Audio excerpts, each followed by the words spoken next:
Okay, we've got a great group today talking about Colorado River. Randy asked me for a slide, and this was 1983 in the Grand Canyon. It was July 1st. We almost lost Glen Canyon. We're running on about 90,000 second feet, and that's a rapid called Crystal. We did 280 miles on the Grand Canyon, floated a little less than 20 hours. We were running about 14 miles an hour. That is not a record run. It's unofficial. If you want to read the official record run, the book is called The Emerald Mile. They put on about 4 days ahead of us. You all had a chance to read the bios of my two guests, Bob and Eric, and what I'd like to do is turn it over to them. Time is tight, but I'd like to start with Eric on the Colorado River District. Well, thank you. I just want to talk a little bit about where we are and just a little bit about Western rivers and here in Colorado and how it kind of fits into the big picture, climate change, but also cultural change. You know, we're here in Snowmass, Colorado. The creek that drains the mountains here to our west is called Brush Creek. Brush Creek runs into the Roaring Fork River. It has its confluence just down here about 3 miles. The Roaring Fork runs north about 35 miles to Glenwood Springs, where I live, where it meets up with the Colorado River. You know, the Colorado River, you've all heard about it, I'm sure. It's quite famous, I think, in its history. The fights over water and also about the topography. The Colorado River drains about 250,000 square miles. Think of that as 1/12 of the continental 48 states. And the interesting thing about this river is every drop of water is used. Not one drop makes it to the Gulf of Baja California, which is about 1,000 miles or so from my office there in Glenwood Springs. And that's been the case for almost 20 years now. In 1998, I think, was the last time water has naturally made it to the Gulf of Baja California. Now, some of you may have known that back in 2014, we did what was called a pulse flow. There was an earthquake down in Mexico. It damaged some of their irrigation facilities, and they couldn't divert and deliver the water to the irrigators down in Mexico. So in an innovative agreement, the United States and Mexico agreed to store some of the water that would have been used by the Mexican irrigators, and a few years later we put it into what's called a pulse flow to reconnect the river with the ocean. The primary purpose was not to reconnect with the ocean. The primary purpose was to restore some of the habitat in the Gulf or right down in the delta below the town of Yuma. And it was quite successful at doing that, but it was very temporary, as we will see. You know, so this is a river. It drains in two parts of 2 countries, 7 states. Every drop is used. I also want to look at, if you can imagine the basin, which is in southwestern United States, and you imagine there's a rim of communities around the basin. Let's begin with Albuquerque and Santa Fe. Let's go north to the Colorado Front Range, all the way from Pueblo to Greeley, including Denver. Let's continue north to Cheyenne. Then let's go on to the other side of the basin and go to the Wasatch Front, the Salt Lake Provo area, which is not a part of the basin, and then just continue to our south and west to the Southern California coastal plain. All of those communities use Colorado River water. In fact, all of those communities rely on Colorado River water. So not only, one of the reasons that it's all used is we export a lot of it. We take it from the wetter part of Colorado, which is the west slope, to the drier part of Colorado, which is the eastern slopes.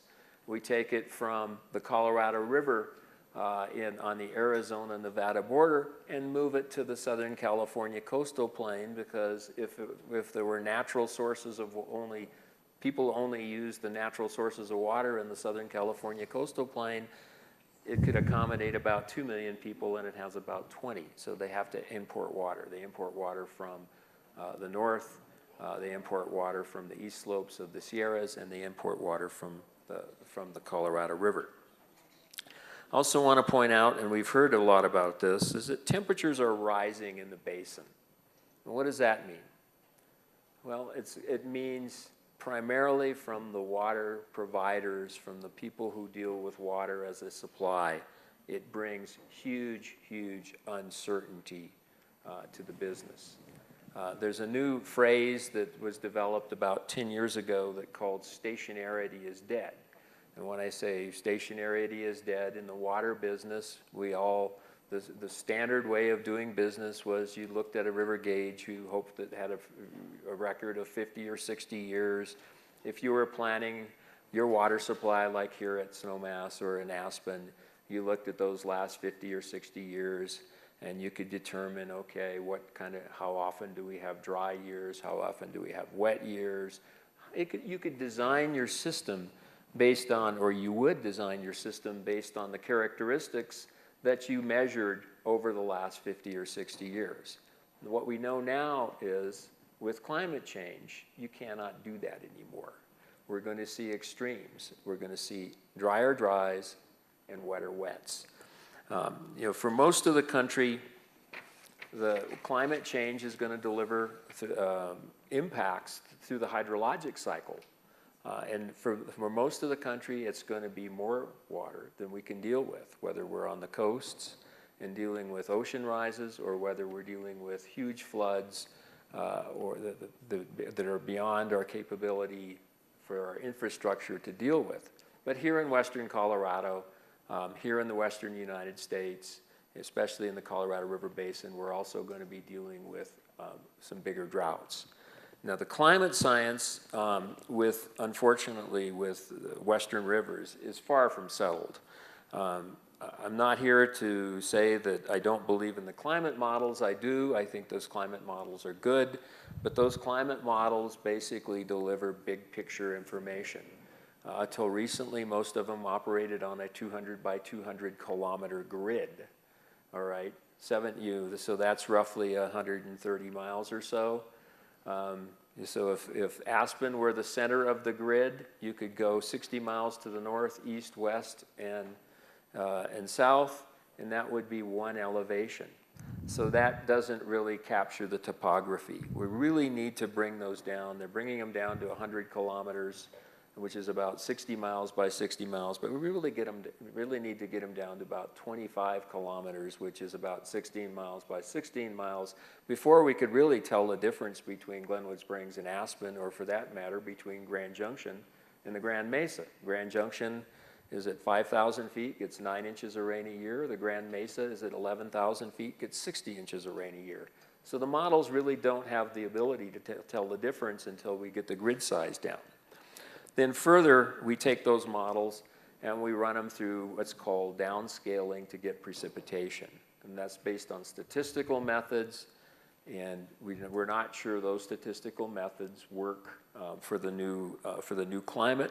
And finally, we take that precipitation and we run it through a hydrology model, which turns precipitation, snow, water, rain, and deals with the topography, deals with the vegetation. We turn that into river flows. And those last two, I think, are the critical link because we really don't know what's going on. So we really have to figure out what has happened. And recently, in the last 15 years or so, there's been some good science that has looked at these last 15 years and said temperature has made a huge difference. You take the 1950s drought, which was very serious. It was a precipitation drought. The recent 2000s drought was not a precipitation drought. It was a temperature-driven drought. Precipitation was about normal in the Colorado River Basin, but the drought was caused by higher temperatures. So with that, I think I just want to mention one other thing, and that's culture. Here in the West, the right to use water has been incorporated into our property system. That's not going to change. You don't have a right, you don't have a property right to water. What you have a property right to do is to get in line to use that water. It's a queuing up system. But who would think of it, but here in Aspen here recently, one of the biggest fights they're having internally within the community is the town of Aspen has some reservoir sites that it's kept on the books for many, many years. They're up on Maroon Creek. They're in a place where nobody can imagine they would ever build a reservoir, yet the town, their water folks in the town are concerned about what is the future going to look like, and do I have to have that option? Because water users need certainty. The town needs the ability to say, when you turn on your faucet, you're going to have water. So with that, I think I'll turn it over to the next speaker, and we can come back for some questions. Thanks, Eric. And thanks all of you for sticking around and being here. This is a really special opportunity for me because Jerry was actually one of the founders of American Rivers back in 1973, and Sally was there at the creation also, she's told me in the past. So we've been around for 44 years. We're a national conservation organization based in Washington, D.C., but we work all over the country, and one of our priority river basins is the Colorado River Basin. You know, water is the most crucial issue. It really is. We all have to have water to live. And the key to having that water is to have healthy river systems. In this country, 2/3 of all the drinking water that we depend on comes from rivers. We have about 3 million miles of rivers and streams in this country, an incredibly rich resource, and it's our job to take care of them and to pass them on for future generations. I want to tell you briefly 3 stories. A current opportunity that we're engaged in, a current challenge that we're engaged in, and an opportunity for the future. The current opportunity is one where we're working in the upper Colorado Basin with partners in Grand County to restore streams for the benefit not only of the ecosystem, but for the ranchers that depend on it as well. And Eric knows about this project because the Colorado River District is one of the great partners. I'll tell you right now, if you want to read more about this, go to 5280.com. That's the magazine for Denver. They've got a great article in the current issue about this whole partnership. But briefly, it all starts with bugs. People started noticing that there weren't as many bugs for the fish to feed on in the upper Colorado River. And they were also noticing that it was a lot harder for the ranchers to get their water because their intake pipes were no longer low enough because the river level kept dropping. And this is all connected. As the water levels drop, the current slows, there's more sedimentation, there's less gravel and riffles for the aquatic insects, the fishing is lousy, the ranchers are suffering. So we're working together in a partnership. We've raised $20 million to actually restore 31 riffles along 30 miles of streams. And when you restore these riffles, obviously it's going to be good for the aquatic insects, it's going to be good for the fish, but it's also going to raise the water level so that the ranchers can get their water using the existing diversions that they have. This is a win-win situation. And one of the ranchers who's featured in the article and who's been key to this is a guy named Paul Boucher. And he likes to say, healthy ranches require healthy rivers. And we like to say healthy rivers require healthy ranches. This is a great opportunity. This is the kind of cooperation that we can do to solve a lot of the problems that we have on rivers throughout the West. Now, the current challenge that we have. Some of you may know that American Rivers is, every year we do a list of the 10 most endangered rivers. And this year, we listed the lower Colorado River as America's most endangered river. That's the stretch from Lee's Ferry down to Mexico. It is an extraordinarily important stretch of river. 90% of all of the green leafy vegetables that this country enjoys in the winter are grown using water from the lower Colorado River. It's also an incredibly important area for our nation's Hispanic population. 1/3 of all Latinos in the United States live in the lower Colorado River Basin. And so we partnered with the Hispanic Access Foundation. We always have a local partner when we name a river to the America's Most Endangered Rivers list. We partnered with the Hispanic Access Foundation to really bring attention to the importance of this river in the Latino community. And if you go to our website, which is americanrivers.org, and look at our videos, you'll see a video there called Milk and Honey that we did with the Hispanic Access Foundation to highlight this connection. And indeed, it inspired a reporter for the New York Times to write a full-page piece on this precise issue. We listed the river because we wanted to highlight the threat that is occurring now as a result of the denial of climate change and the severe budget cuts that are being proposed by the current administration. Because we've actually made a lot of progress on the Colorado River. It's a river, as Eric said, where every drop is accounted for, and the demand exceeds the supply. And if we just continue to butt heads and say, okay, we're the ag interests, we're gonna fight for every drop we can get for agriculture, and we're the recreationists, and we're gonna fight for every drop we can get to have flows for rafting, and we're the cities in Los Angeles and Las Vegas, and we're gonna fight for every drop we can get to. If we approach it that way, we're all gonna lose. But what has happened over the past several years under the leadership of the Department of the Interior is that groups have come together and started focusing on how do we manage the river as a sustainable resource that benefits 7 states, that benefits this entire nation. And we've made a lot of progress in that regard. But with the budget cuts that are proposed to agencies throughout the government, including the Department of the Interior, and with the approach that, climate change is all a hoax, and therefore the fact that, we're running out of water in the Colorado River, well, we just won't worry about that. If we keep going down that path, we're going to have a disaster on our hands. And so we wanted to highlight those issues by naming the Lower Colorado River as America's most endangered river, and to inspire people to take action, to let their members of Congress know that they want to see resources and measures in place so that we can continue the progress in managing the Colorado River. And we also wanted to engage a whole new community, the Latino community, in working to conserve this river that is so important to them as well. Now, the last story I want to tell you is an opportunity that we've got coming up. 2018 is the 50th anniversary of one of America's monumental conservation laws, the Wild and Scenic Rivers Act, where we have protected over 12,000 miles of wild and scenic rivers all over this country. Colorado has one, the Cache La Pruta River.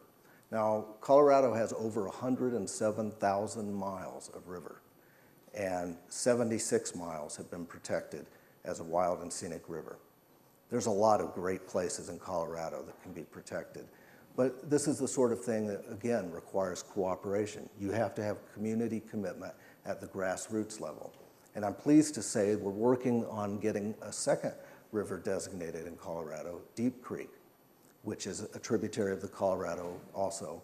And we're working with Eric's organization and others to secure in-stream flows under state law for that river, which is a unique resource. It has amazing plant diversity found nowhere else in the world. It's a terrific resource. It is a great candidate for the wild and scenic rivers. And we want to do this as part of a campaign that we've launched called 5,000 Miles of Wild to celebrate the Wild and Scenic Rivers Act anniversary, to remind Americans of these wonderful rivers that we've protected, to make sure that we have the resources in place to continue to protect them, and to protect an additional 5,000 miles of wild and scenic rivers and 1 million acres of riverside lands all over this country. And as Jerry will remember, because he was there, American Rivers was founded to be a national organization to fight dams and to protect wild and scenic rivers. And we do those things to this day. We do other things as well, but those are 2 of our core areas that we work on. And so we have a great opportunity. It's going to take cooperation, the type of cooperation that we're seeing on the upper Colorado River, and activism, the type of activism that we try to inspire every year with America's most endangered rivers. Thank you. Thanks, Bob. When John Craighead was working on that Wild and Scenic Rivers Act, one of his comments was a river is no better than its headwaters. And we've got 38, 39 rivers that headwater in the state here? Everything except the Republican and the Rickery, which start out in the eastern part of the plains. And when Sally and I were doing this, we went to Mark Twain to really get some thoughts on how you really work on rivers. And his philosophy was basically whiskey's for drinking and water's for fighting. And those first few years, there was a number of combats, there was no question. The Carter hit list, Two Forks, Williams Fork, projects went on and on and on. But over the last 5, 10, 15 years, I mean, it's truly amazing what the water developers have done. We're still working. There's some pushback, but I think with Bob and Eric, we've come together as a group that says, yes, we've got to work to make sure that the whole thing works. I'm a boater. You've seen the articles, the shots up here. I've run most of the rivers in the West.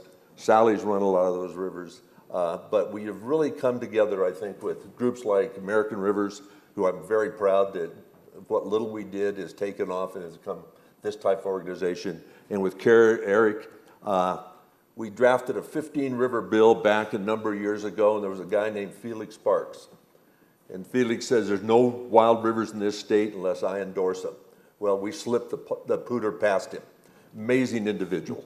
And I've worked with most of those guys over the last 50 years, and they're legend. There's no question about that. But how about some questions, answers for you gentlemen? What have we got out there?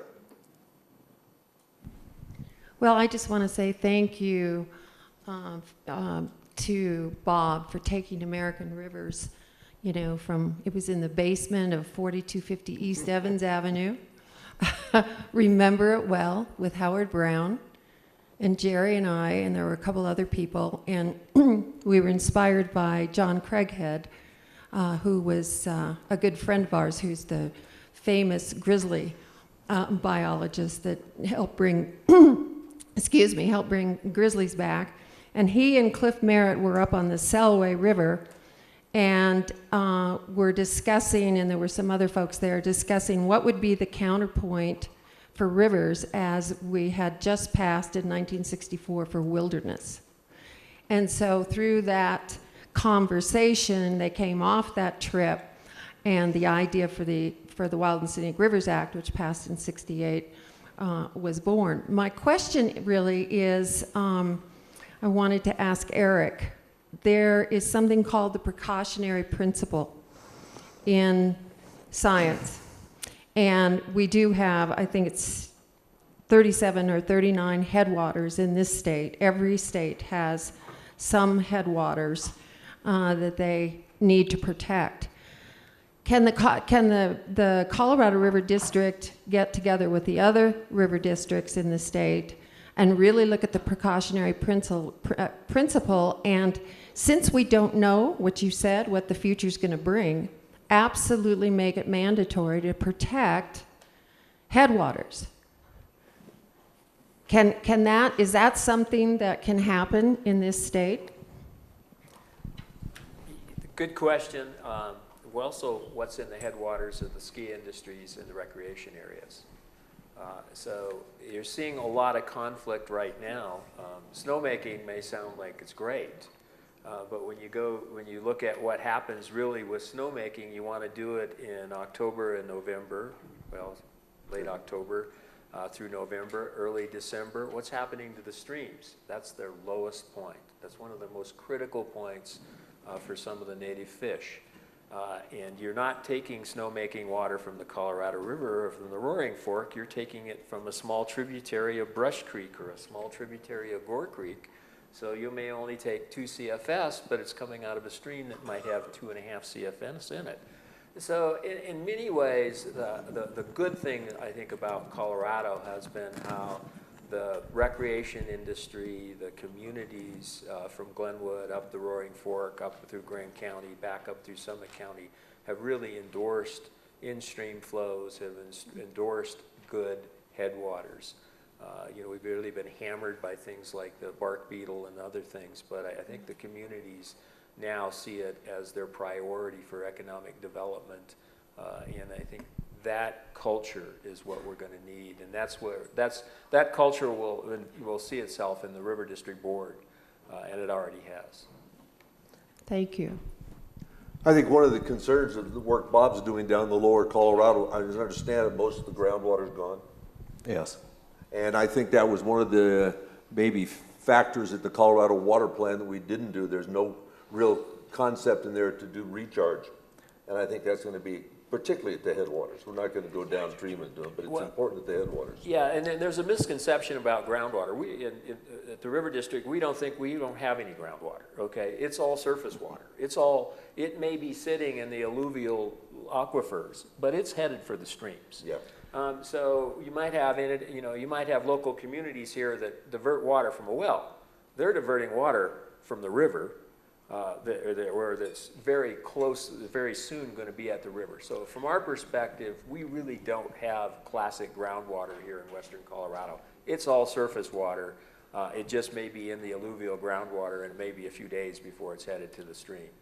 In a somewhat different context, how do you view the impact on your work of the Colorado River Interstate Water Compact and the participants of that on the one hand, and then the outcome of that, of course?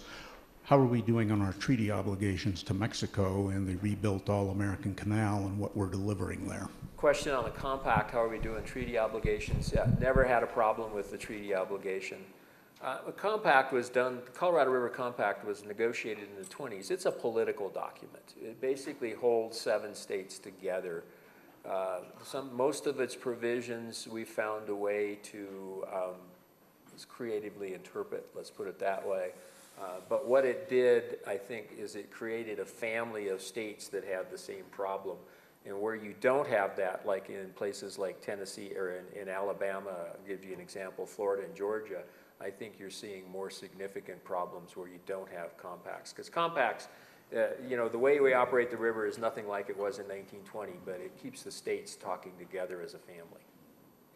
Eric, how much water goes downstream past the Utah border, Colorado, that we don't have? Well, Colorado generates about 70% of the flow of the river at Yuma, if it were natural, in its natural state. So we use, Colorado uses about 15 to 20% of the river itself in the state itself. So I'm thinking 80% of 70, so roughly 2/3 of the water that originates in the state leaves the state. But isn't some of that water that we technically own, but we haven't found a way to use it? No, I personally think when a river that's everywhere, every drop is used, that we may, taking a very legalistic argument, we may have extra water, but as a practical matter, we got to live with what we're already using. So the big straw or something like that is not going to happen? I don't think that's going to happen. Got 40 seconds. Any more questions? I want to talk about systems thinking this week in terms of solving these problems. To take a systems thinking approach towards conservation, I saw some pictures yesterday in Adam Stack's presentation about land that, when managed properly, can bring back stream flow through holistic land grazing. NRDC has a fact out there that when you increase soil organic carbon content by 1%, you increase the capability of that land over an acre to hold an additional 20,000 gallons of water. So I kind of wonder about, in what ways can we be taking a systems thinking approach towards conservation and working with agricultural communities, ranchers who are out there and could have a positive impact on the land.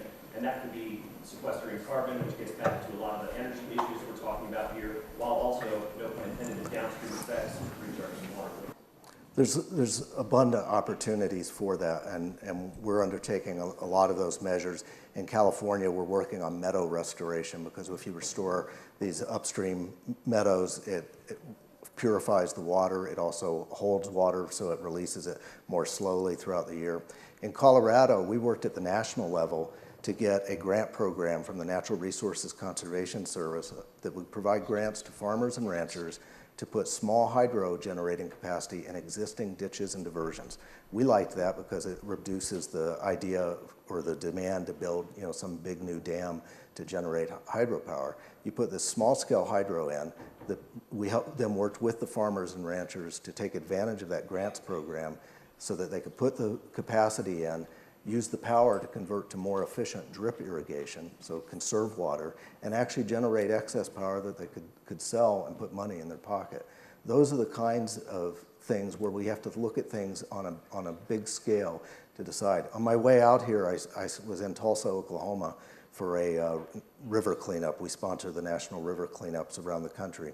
And one of the people that was working on the cleanup said there were some proposals for some small dams on the Arkansas River just below Tulsa so that there'd be more water in the river. And he asked me what I thought of that. And I said, well, in general, we don't like the idea of building new dams. I don't want to know more specifics, but I said, what we really have to think of is this river begins in Colorado. How can we manage the whole system in a way that will actually leave more water in the stream when it gets down here as well? Folks, we're out of time. We'll be around for other questions, but thank you very much for your attendance.